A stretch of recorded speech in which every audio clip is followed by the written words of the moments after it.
Welcome guys our public school online classes. Guys इस video में हम डीएनए रेप्लिकेशन का इंट्रोडक्शन जानेंगे। क्योंकि ये टॉपिक थोड़ा लंबा है, इसलिए इस वीडियो को हम समझेंगे और नेक्स्ट वीडियो में हम उसको डिस्क्रिप्टिव रूप में जानेंगे। तो यहाँ पर हम इसका एक छोटा सा इंट्रोडक्शन लेते हैं। डीएनए रेप्लिकेशन क्या है? कोई मान लीजिए डीएनए है, सपोज ये एक डीएनए सेगमेंट है, डीएनए का कोई खंड है, इसका अपने ही जैसा एक और डुप्लीकेट कॉपी तैयार करना ही डीएनए रेप्लिकेशन कहलाता है, डीएनए द्विगुणन कहलाता है हिंदी में, या फिर हम इसको डीएनए प्रतिकृतियन बोल सकते हैं। अपनी ही प्रतिकृति बनाना, प्रतिकृतियन हिंदी। और ये जो डीएनए रेप्लिकेशन है, आपको हम थोड़ा सा यहाँ से पीछे ले चलेंगे। सेल साइकिल आपने अगर पढ़ा होगा, सेल साइकिल, कोशिका चक्र जिसको हम बोलते हैं, कोशिका चक्र। तो कोशिका चक्र में आपने देखा, सपोज दैट ये कोशिका है, तो इसकी जो लाइफ होती है, तो अगर हम उसको डिवाइड करें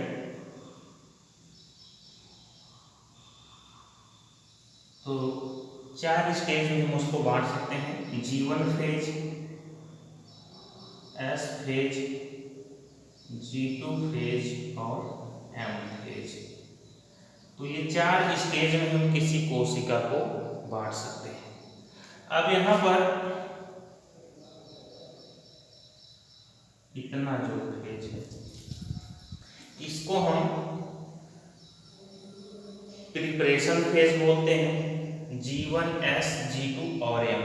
इसमें कभी कभी क्वेश्चन में सेल साइकिल का क्रम पूछ लिया जाता है, तो आप याद रखेंगे कि जो पहला स्टेप है इसमें सबसे पहले G1 फेज, उसके बाद S फेज, फिर G2 और फिर इसके बाद M फेज आता है। इसका क्रम आप याद रखेंगे।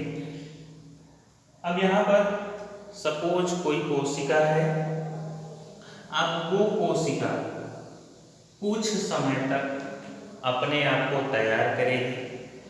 उसके बाद तैयार करने के बाद ही उसमें सेल डिवीजन होगा, कोशिका विभाजन होगा।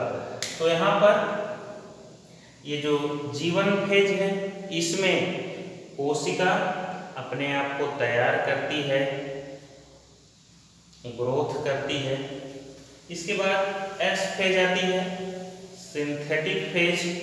इस सिंथेटिक फेज में डीएनए का फॉर्मेशन होता है, डीएनए की प्रतिलिपियां बनती हैं, जो डीएनए अमाउंट है वो डबल हो जाता है। और अब आप सोचेंगे कि डीएनए डबल क्यों हो जाता है। आप जानते हैं कि कोई कोशिका है, उसमें जो क्रोमोसोम्स होते हैं, मान लीजिए ह्यूमन का हम एग्जाम्पल लेकर चलते हैं, मानव का एग्जाम्पल लेकर चलते हैं, तो जो क्रोमोसोम्स की संख्या होती है वो होती है 46, आप जानते हैं। और यहाँ पर आप देखें कि ये जो सेल साइकिल है, कोशिका का एक चक्र है, उसमें G1 फेज स्टार्ट होती है। G1 फेज में कुछ खास नहीं होता है, बस केवल जो है कोशिका अपने आप को तैयार करती है ग्रोथ करने के लिए। और जो डीएनए का रेप्लिकेशन है, डीएनए का द्विगुणन है, वो प्रक्रिया होने के लिए अपने आप को तैयार करती है।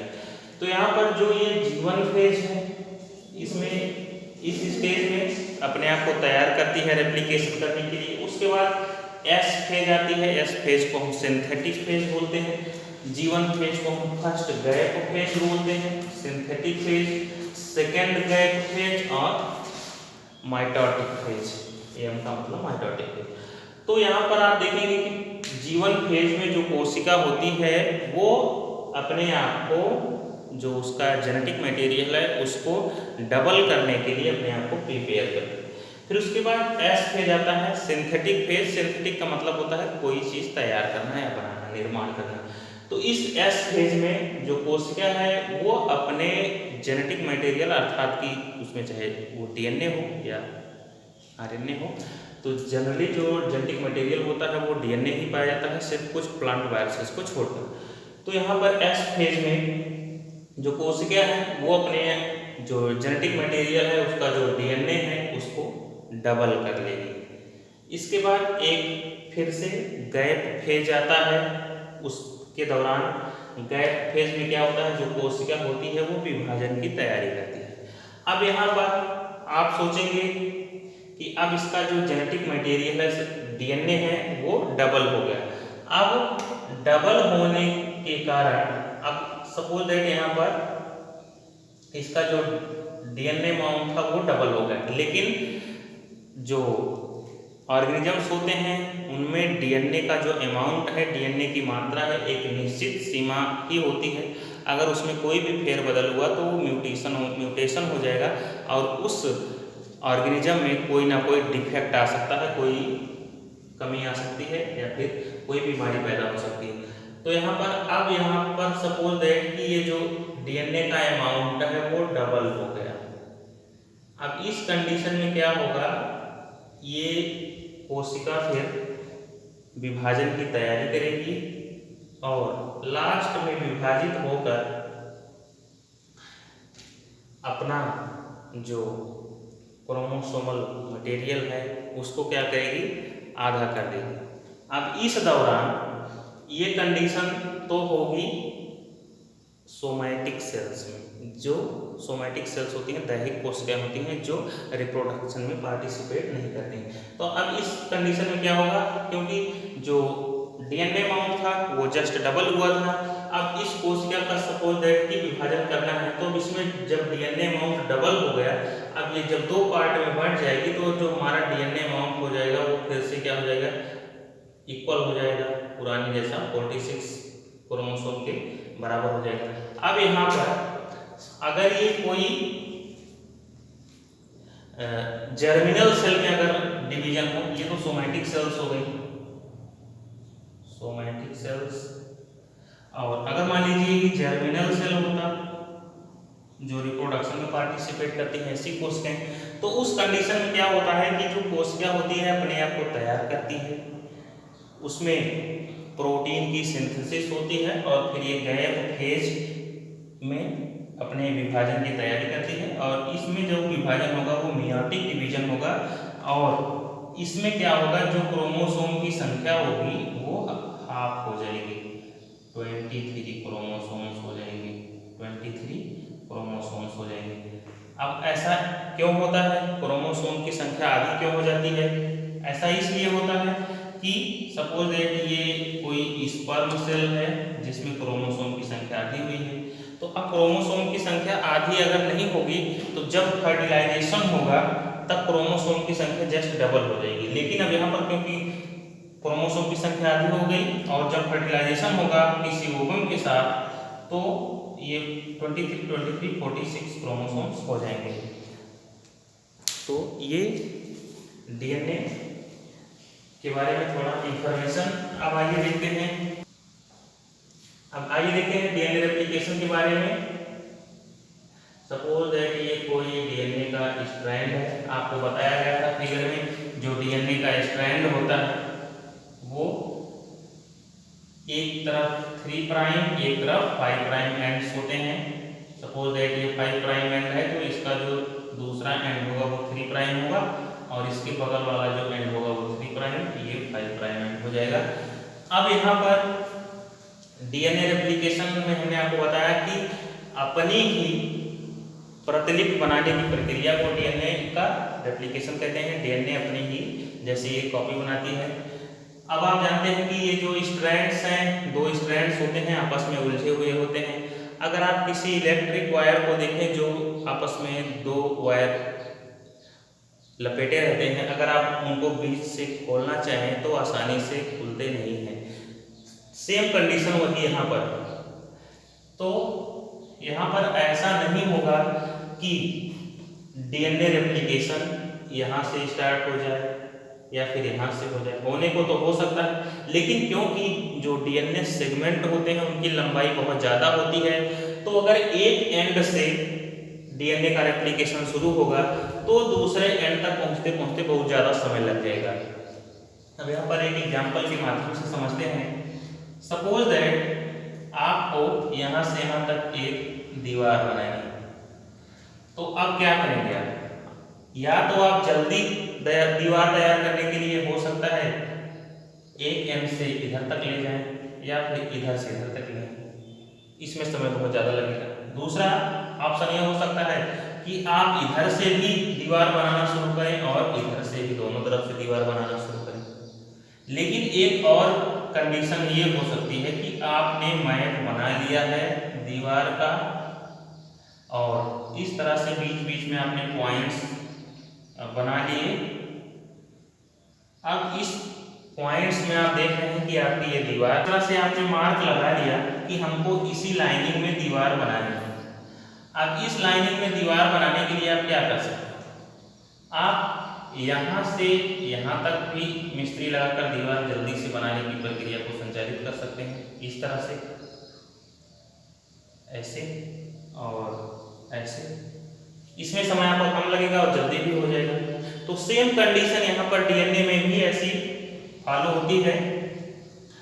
अब देखते हैं कि सपोज दैट ये कोई एक डीएनए का स्ट्रैंड है। पहले ही आपको बताया गया कि जो डीएनए होता है वो काफी लंबा होता है,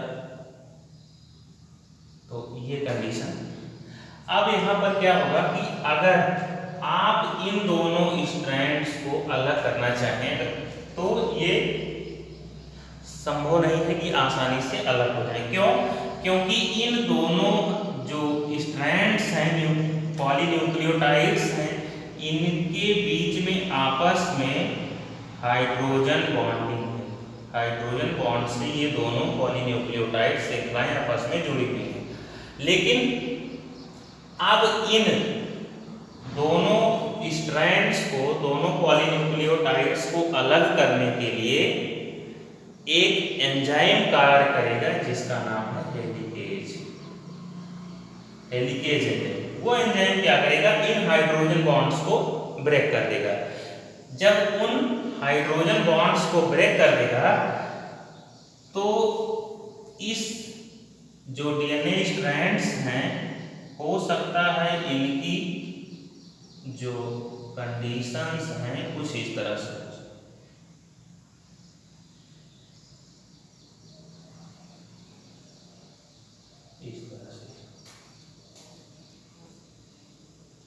जगह जगह पर ये फूल जाए और ऐसा ही होता है। अब जगह जगह पर जब ये हाइड्रोजन बॉन्ड्स टूट जाएंगे, अब इनमें क्या होगा? यहाँ पर खिंचाव पैदा हो जाएगा और जब इनमें खिंचाव पैदा हो जाएगा तब एंजाइम्स जो हैं यहाँ पर इस पॉइंट्स पर आकर अटैच कर देंगे। अब यहाँ पर जब एंजाइम्स आकर अटैच हो जाएंगे तो यहाँ पर क्या करेंगे? इस सेगमेंट को कट करके यहाँ पर आरएनए प्राइमर ऐड करेंगे। आरएनए प्राइमर इसलिए ऐड करेंगे कि जो बिना प्राइमर के जो डीएनए का रेप्लिकेशन है वो स्टार्ट नहीं हो सकता है। इसको हम नेक्स्ट वीडियो में विस्तृत रूप से जानेंगे। अब यहाँ पर जो आरएनए प्राइमर होगा वो अटैच होगा और ये जो सेगमेंट्स होते हैं, सपोज ये 5 प्राइम एंड था तो ये 3 प्राइम एंड हो जाएगा, तो ये 3 प्राइम एंड हो जाएगा और ये एंड हो जाएगा 5 प्राइम। अब यहाँ पर जो ये आरएनए प्राइमर ऐड होगा वो एक 5 प्राइम एंड से 3 प्राइम एंड की तरफ होगा और इसका ये तो 5 प्राइम एंड है।